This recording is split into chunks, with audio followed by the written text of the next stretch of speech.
Ladies and gents, welcome back.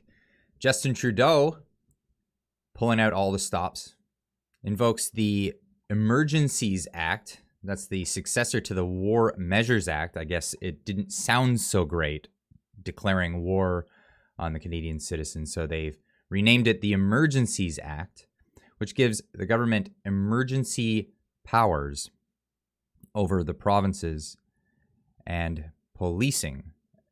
Extra tools, as he says. Now, this is because he claims that he's done everything that he can to stop these protests. Everything, I guess, speaking to them is not included in that everything. But he has declared a state of emergency nationwide. The federal government has invoked the Emergencies Act to supplement provincial and territorial capacity to address the blockades and occupations. Now, this is meanwhile, as he was saying this, Valentine's Day was yesterday, and the truckers were actually handing out roses to the RCMP or the Ottawa Police, downtown Ottawa.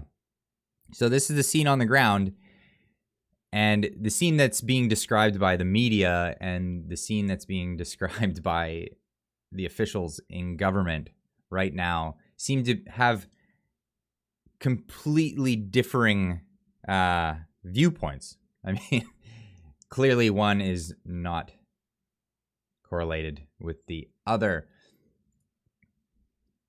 George Orwell said that all tyrannies rule through the fraud and force, but once the fraud is exposed, they must rely exclusively on force. Now that is, it seems that where we are today. The Canadian Civil Liberties Association piped up about this. They said the federal government has not met the threshold necessary to invoke the Emergencies Act. This law creates a high and clear standard for good reason. The act allows government to bypass ordinary democratic processes. This standard has not been met. The Emergencies Act can only be invoked when a situation seriously threatens the ability of the government of Canada to preserve the sovereignty, security, and territorial integrity of Canada, and when the situation cannot be effectively dealt with under any other law of Canada. The government regularly deal with difficult situations, and so using powers granted to them by democratically elected representatives, emergency legislation should not be normalized. It threatens our democracy and our civil liberties. As I was referring to earlier, talking to the protesters might be something you would consider before jumping to martial law in Canada. So this is obviously the man himself, and a lot of people are questioning where his loyalties are sitting. Now, this is at the same time where around the world people are being inspired by Canadians, and I think that might be something that's hurting particularly his ego. Here are scenes from Israel as convoys start emerging and finding their way to Jerusalem.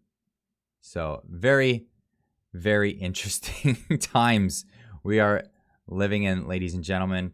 And on this note, I'm going to leave you with the words of Brian Peckford, the last living signatory to the Canadian Charter of Rights and Freedoms at the Freedom Convoy protest in Victoria, British Columbia. This is another one that you probably won't see much of on the news, but had an amazing turnout. And we're not going to allow this nation on the northern part of North America to go down the drain because we have people who've gotten hungry for power and have discarded the individual freedoms that you and I own. They are ours. There's none two of us the same. That's why individual rights and freedoms are so important, right? Because it's you as a person, you as an individual, not you as a family, not you as a group, okay? Not you as part of some other organization, not you as part of the province.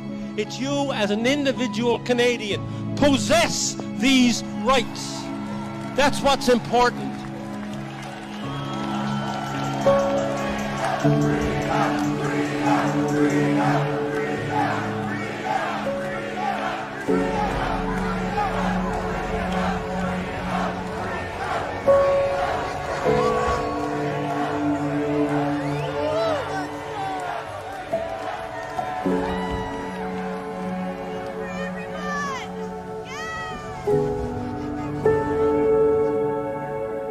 Just beautiful.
So this is a defining moment for Canadians.